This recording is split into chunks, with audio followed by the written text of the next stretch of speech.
जब समस्या और पीड़ित जनता की आवाज़ शासन प्रशासन तक ना पहुंचे तो वो मीडिया के माध्यमों का सहारा लेती है और अपनी बात पहुंचाने का प्रयास किया जाता है ताकि समस्या का निदान हो सके। वारासिवनी आरओबी निर्माण की वजह से वैकल्पिक मार्ग की दुर्दशा को लेकर थर्ड आई न्यूज़ बालाघाट द्वारा लोगों की परेशानियों को मद्देनजर रखते हुए जनहित में खबर का प्रसारण किया गया था, जिसमें प्रशासन और क्षेत्रीय जनप्रतिनिधियों के संज्ञान में इस दिक्कत को लाया गया। नतीजा हुआ कि अगले ही दिन यानी 28 नवंबर को क्षेत्रीय विधायक विवेक विक्की पटेल ने गंभीरता दिखाई और लोगों की पीड़ा को सुनने के लिए पहुंचे। खबर का असर देखने को मिला है।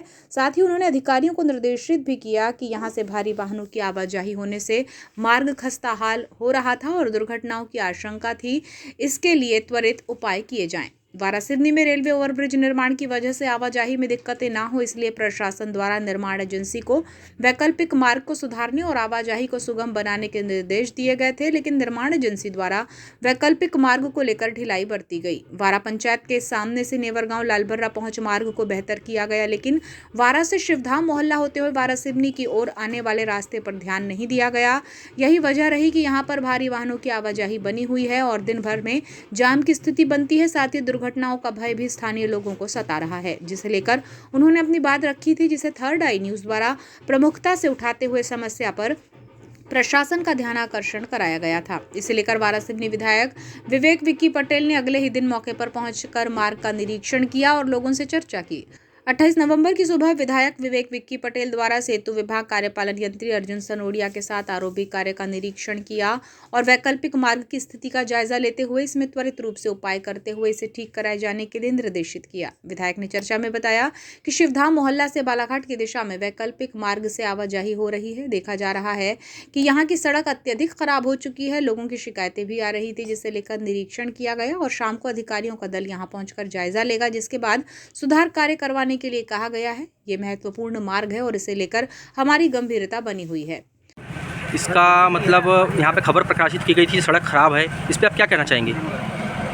अभी हमारे शहर में वारासिवनी बालाघाट के बीच में आरओबी बन रहा है जी। उसकी आरओबी बन रहा है, इसलिए रास्ता बंद है और डायवर्सन के तहत सीधाम की रोड को चालू किया गया है। तो यहाँ से चूँकि रोड सीधाम के हिसाब से बनाई गई थी जी, पर यहाँ डायवर्सन के कारण बड़े बड़े वाहन यहाँ से गुजर रहे हैं, तो इस चक्कर में यहाँ की रोड खराब हो रही है। ग्रामीण वासियों का कहना है कि रोड बनाई जाए और इसकी जर्जर हालात को सुधार की जाए। बिल्कुल, चूँकि यहाँ ओवरलोड ट्रक जा रहे हैं, बसें जा रही है, इस चक्कर से रोड खराब हो रही है। तो मेरी भी इच्छा है, मैं भी सीधावासी के साथ खड़ा हूँ और चूँकि यहाँ 5 बजे एसडीएम, एसडीओपी, रेलवे के अधिकारी और हमारे ब्रिज कॉर्पोरेशन सौड़ी आने वाले हैं, मैं भी वारासिवनी मैं भी आऊँगा, मैं चर्चा करूँगा और कुछ अधिकारी चर्चा करेंगे हम कलेक्टर से कि रोड चूँकि डायवर्सन कारण खराब हो रही है, आरओबी बनने से खराब हो रही है। तो खराब हो रही है तो विभाग इसको बना के दे और चौड़ीकरण दे। सबकी इच्छा है कि भैया जब रोड बनी नहीं तुम्हारा बने तो इसका सीमांकन हो, इसका चौड़ीकरण हो, मजबूत बने, क्योंकि हमारा बहुत बड़ा वार्ड है, काफ़ी बसाहट बढ़ गई है, बहुत आवागमन इस रोड से है। तो मेरी इच्छा है कि जैसे कि सीधावासी की इच्छा मांग है, उनका समर्थन करते हुए चाहता हूँ कि आरओबी का पूर्ण होने के पश्चात इस रोड की जो खराब हुई है रोड, इसकी मरम्मत की जाए, इसका नवीनीकरण किया जाए, इसका चौड़ीकरण किया जाए और व्यवस्थीकरण किया जाए। ये मेरी इच्छा है और मैं यही चर्चा जब अधिकारी हमसे चर्चा करेंगे, उच्च अधिकारी चर्चा करेंगे हम।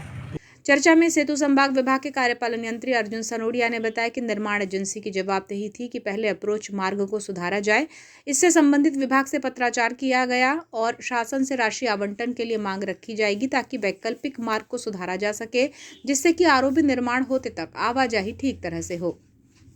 नहीं, जैसे ही समाचार में हमने देखा तो हमने आज मौके पर निरीक्षण करने आए, हमने एसडीएम साहब से चर्चा किया और अभी हम हमारे अधिकारियों उनसे करेंगे, क्योंकि लेकिन ये रोड का काम हमारे प्रकलन में शामिल नहीं है, इसलिए हम तो नहीं बना पाएंगे। लेकिन जो भी कंसर्निंग रोड वाले हैं इसका निरीक्षण किया जाए और रेलवे वालों को भी बोलेंगे कि भाई जितना जल्दी हो सके अपना काम पूरा करेंगे। सर, क्या शिवधाम वाले को जो बच्चे छोटे स्कूल में जाते हैं, जो बुजुर्ग हैं, उनको जो दिक्कत होती है, दो गाड़ियाँ यहाँ पे क्रॉस नहीं हो पाती? निश्चित है, जगह सकरी है और ट्रैफिक दबाव बढ़ने से और कोई चारा नहीं है, तो ट्रैफिक दबाव बढ़ने से यहाँ पर दिक्कत तो हो रही है। कहीं कहीं थोड़ा अतिक्रमण है, वो भी मेरे ख्याल से हट जाए तो थोड़ा सा हो जाए और रोड चौड़ी होना चाहिए। तो जैसा भी अगर शासन से डिमांड करेंगे, अगर पैसा मिलेगा तो इसमें चौड़ीकरण का प्रस्ताव बीएनआर से भिजवा सकते हैं, एस्टिमेट भेज सकते हैं। धन्यवाद। धाम मोहल्ला होते हुए बालाघाट मार्ग पर आवाजाही हो रही है, जहां पर जाम की स्थिति बनी रहती है और हादसों का खतरा भी होता है। ऐसे में खबर दिखाए जाने और विधायक विवेक विक्की पटेल के दखल के बाद विभागीय अधिकारियों ने 28 नवंबर की शाम को सड़क का निरीक्षण किया। इस दौरान एसडीएम आकाश अग्रवाल, तहसीलदार राजस्व विभाग के अधिकारियों की मौजूदगी रही, जिन्होंने जायजा लेते हुए अत्यधिक खराब हो चुके स्थान की मरम्मत कराए जाने का भरोसा दिलाया है। इस संबंध में वारा ग्राम पंचायत के सरपंच सूर्यभान सिंह पुसाम ने बताया कि आरओबी निर्माण एजेंसी द्वारा एक पुलिया और कुछ दूरी तक सड़क बनाई गई थी। बाकी जिस सड़क पर आवागमन ज्यादा हो रहा है वो वारा ग्राम पंचायत की सड़क है। इसे बनाया जाना जरूरी था। हमारी प्रशासन से मांग है कि सड़क का सुधार कार्य किया जाए, जिससे लोगों को परेशानी ना हो।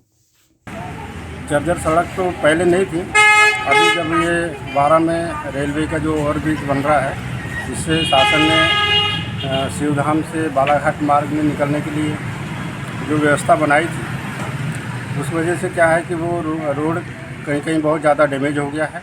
और मैं माननीय तहसीलदार साहब, PW के IDO साहब को भी मार्गदर्शन कराया था, तो बोल रहे थे कि समय आएगा उसको बनवा देते हैं, मगर अभी तक नहीं बन पाया है और यातायात में बड़ी दिक्कत जा रही है। दो गाड़ियाँ पार नहीं हो पा रही है।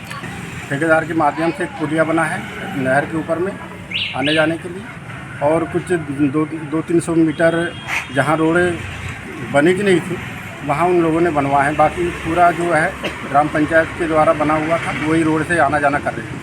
तो आप इसमें जो भारी वाहन चल रहे हैं और जो ट्रक चल रहे हैं, बसें चल रही, यात्री बस, इसमें आप प्रतिबंध लगाना चाहेंगे? प्रतिबंध मैं माननीय ADM साहब से, तहसीलदार साहब से चर्चा करने के बाद ही इसका प्रतिबंध लगाऊंगा।